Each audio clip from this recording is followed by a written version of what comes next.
Go inside the studio with the Ricky Harris Media Podcast. Here's your host, Ricky Harris.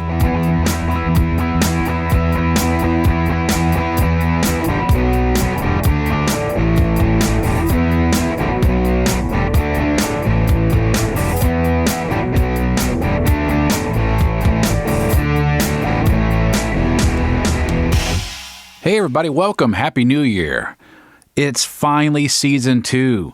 A lot has happened in my personal life that has delayed the regular recording of this show, but I greatly appreciate everyone for sticking around and just sticking with me, and I greatly appreciate that because this podcast, I absolutely love doing it. Of course, I do it for fun. I do it for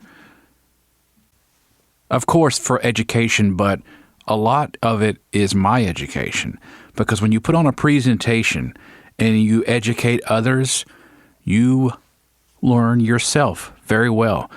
I learned that at an early age because I was always surrounded by pilots. My dad was a pilot. My best friend is a pilot. He is a airline pilot, and my dad would always say that he was a bad influence on him, but it's great. I myself work in aviation on the quality side, and it's an absolute blast. But one thing it'll always teach you is teaching someone else will teach you even more than you already know. Because not only are you demonstrating, teaching someone, you're also having to rethink everything to make sure every piece is accurate. Every piece of information is accurate because it's a safety critical industry, aviation, especially pilots. So when you're coming up as a pilot, you go into instructing to get hours, to get experience. So you're teaching other people to fly. When you yourself need more experience flying, it's very interesting how that process works. And it's kind of a built-in fail-safe too. When you are instructing someone, teaching someone, it makes you go back and research things. Look over your textbooks, internet researching. Just go back and research everything. Again, read it over and then make sure you understand it completely and making sure that everything that you give out is accurate. I love that. I love that built-in fail-safe of that approach of education. So on the subject of education, I want to throw out some more information. This is something that I gathered from listening to the podcast, My Take on Music Recording with Doug Fern. If you haven't listened to that podcast, a wealth of knowledge, and I greatly appreciate him showing and demonstrating his passion. And he scripts everything out in very similar to the process I was just explaining. He scripts everything out, researches, makes sure everything is absolutely accurate. Then he'll go through and read the script. And when you listen to the show, it does not sound like he's reading it. He makes it a point not to sound like he's reading it. Very much like I do this show, kind of hitting topics in kind of stream of consciousness. He makes it sound like that, but he's actually reading a script, which is great. I mean, it's written by him, which, helps, of course. But I want to talk about podcasting, more specifically talking about recording and collaborating with someone. Let's say having a guest on your show and that guest is not here being your own studio, your own recording space. That is a very simple process anymore to record and have a podcast. When you go back and listen to it, it sounds like you and the other person, or could be more than one other person, sounds like you all are all in the same room. How is that possible? Doug Fern talks about a process that I've heard. I believe the term is called double-ended recording. So basically, you make a phone call. Ideally, you would have a Bluetooth earpiece like an AirPod earbud something. I mean, it could just be a simple earbud wire plugged into your jack on your phone. But ideally, you'll have an earpiece on either end. Do a regular phone call. And the person on the other end records their microphone. And you record your microphone. And then the person you're doing the show with sends you that recording. You know, when I say earpiece, that's very critical. That way you have good isolation. Because anymore, unless you're on, I don't think so anymore. I don't think this applies at all. I was thinking back in the day, if you did a phone call on a landline, you know, hum, hiss, buzz, and all, there was a delay. But it was very, very slight. It was just a delay of the electrons flowing through the wires and the microwave equipment and satellite equipment and whatever else that it runs through. But now there's what's called a coding delay. Now, a coding delay is encoding and decoding. So that means digitizing your voice. It goes in zeros and ones out, and then on the other end, it decodes. And in the old days, it would be modulate and demodulate. But that creates a delay, very similar in time that you would experience with Bluetooth delay.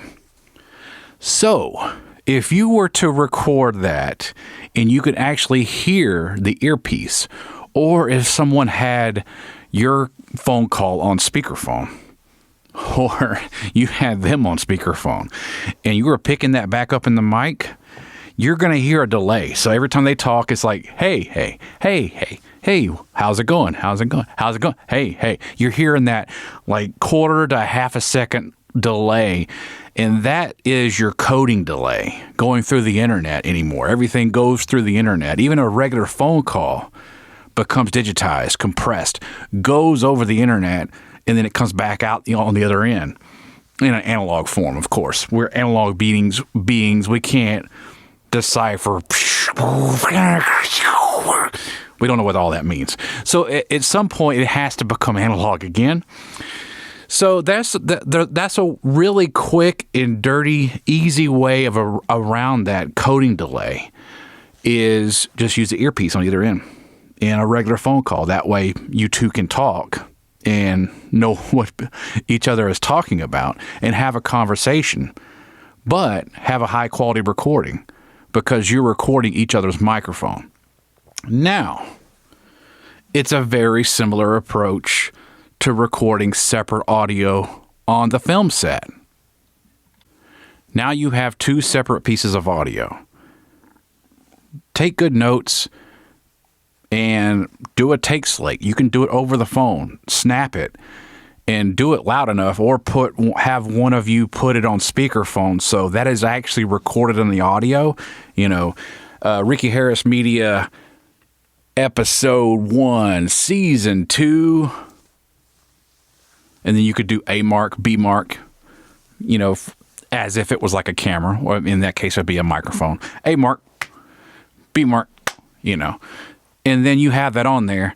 Now you know your time shift. And anymore with digital technology is assuming that you all are using the same exact bit rate, recording rate, compression, all of that's the same. Whatever settings you and the person you're doing the show with decide on, they match. There really won't be that much drift. You can drop that into your digital audio workstation, you know, mic A, mic B, and then line them up with your take slate, with your slates, and then you got it. You can really get fancy to make it even sound better by isolating each microphone.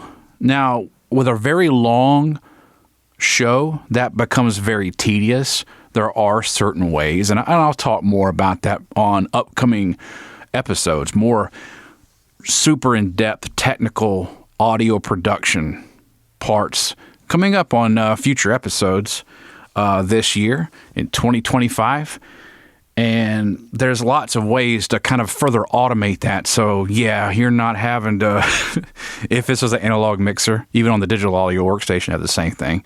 You know, you pot the mic up, pot it down, pot it up, pot it down, pot it up. You don't want to do that for like an hour show. I mean, that would take you like 4 hours to edit. It'll sound great, but it gets to a point where it's a little bit tedious, and it can be discouraging to do that. I started podcasting and really serious about it in 2008. So that gives you an idea how long I've been doing this. And that was some of the earliest frustrations that I had, was doing a show remotely with someone on. And at that time, I used Skype and recorded Skype. And it was always a bit frustrating because whoever studio we were using to do the recording, their microphone sounded great because it's going direct in using the preamps and just going right into the recorder. But the person on Skype, it always sounded like a phone call. It sounded better than a phone call, but just slightly. It had that compression. Obviously you don't want a phone call, a Skype call, to take up that much bandwidth, because otherwise it'll be, garbled all the time anytime you have slight disruptions in a signal, or if you're doing it over a phone or even over Wi-Fi. So they compress it a good bit. That was a bit frustrating. So I love this technique of double-ended recording, and that will solve that. You could literally have like the worst phone connection possible, and it sounds horrible, but as long as you can understand each other and you're double-ended recording, the listener will never know. They will never know that phone call sounded terrible because you're recording each other's microphone. I love that double-ended technique. And I tried it early on, 08 and 09, it was a little bit frustrating because I was very new to it. I was very new to digital technology in general. I was very used to an analog workflow, and that was just a steep learning curve for me. But once I got everything kind of basically relearn production when you're switching to digital, when I was switching to digital, it was like, wow, this is extremely flexible. It gives you a lot of options to kind of work how you want to work. And there's a technique there. And again, there's lots of different ways of doing a remote podcast, or a podcast with a remote co-host or a remote guest. Tons of ways of doing it. That's a good way of doing it to ensure really good audio quality for the listener. I think that's what we run into a lot nowadays with the amount of options we have in general. It becomes a bit overwhelming. And that's kind of the way digital recording was to me, is a bit overwhelming. There was too many options. There was too many different ways of doing things. There's too many settings. There was too many different configurations. And I was like, whoa. And it's really helpful to kind of go and collaborate with someone else, ideally. Just even rent studio time and just go record something just to better understand kind of the quote normal process. That way you already have that. You have that fundamental workflow that will save you a ton of time and frustration, and not really mess up your mind, your headspace when it comes to being creative. That's why I say the field audio recorder, using that for podcasting, is really simple. I love it. It really does just kind of feel like a natural conversation, or in this case, a natural conversation to someone else. I really like that approach. And it's a really reasonable approach too. I would definitely do that. A field audio recorder and a condenser microphone, and record in the closet until you build out your studio. I hope you and yours had a wonderful New Year's. The wife and I did. We were in Atlanta for New Year's Eve. I always wanted to do that anyway, stay at the Westin. The Westin is just a staple of the Atlanta skyline. It's that cylindrical building with the small cylinder, which is an elevator shaft off to one side. And that was a wonderful experience. And one thing, as an audio guy, it was immediately apparent. You would think, being right there in the middle of the city, that it would be kind of loud inside there, right? It was not. It was one of the quietest places I've ever stayed at in my life. And I was like, this is wonderful. This is unbelievable. Right smack in the middle of Atlanta. And the only thing you hear, which would be your normal, sirens every now and then. I mean, unless you have a 6-foot thick wall, you're not really going to block that out. But that was like the only thing. That was the only thing we heard. And then when I was at the elevator shaft, I was looking at, me, doing my normal geeky stuff. And I was like, oh, I see why. Yeah. It is a reinforced concrete building. So that's cool. I highly recommend that. We stayed one night and that was perfect. That was absolutely fun. That was a ton of fun. The Westin, not a sponsor again. There are no sponsors on this show except for my studio, Ricky Harris Media. At least not right now. I just want to throw that out there and just give them a good review, basically. If you want a quiet hotel, very centrally located, within walking distance of the MARTA to get around, but within walking distance of many wonderful restaurants, definitely check that out. Rode the Ferris wheel, of course, and my wife was joking around. We were, we both had that silly sense of humor, and we kind of feed off each other. And she called it the Ferris wheel, like it's the fairest one of all. It's so silly. We rode the Ferris wheel, and that was cool. Literally, it was very cold that night. It was very windy. So we got up to the top of that thing. I had to look it up exactly.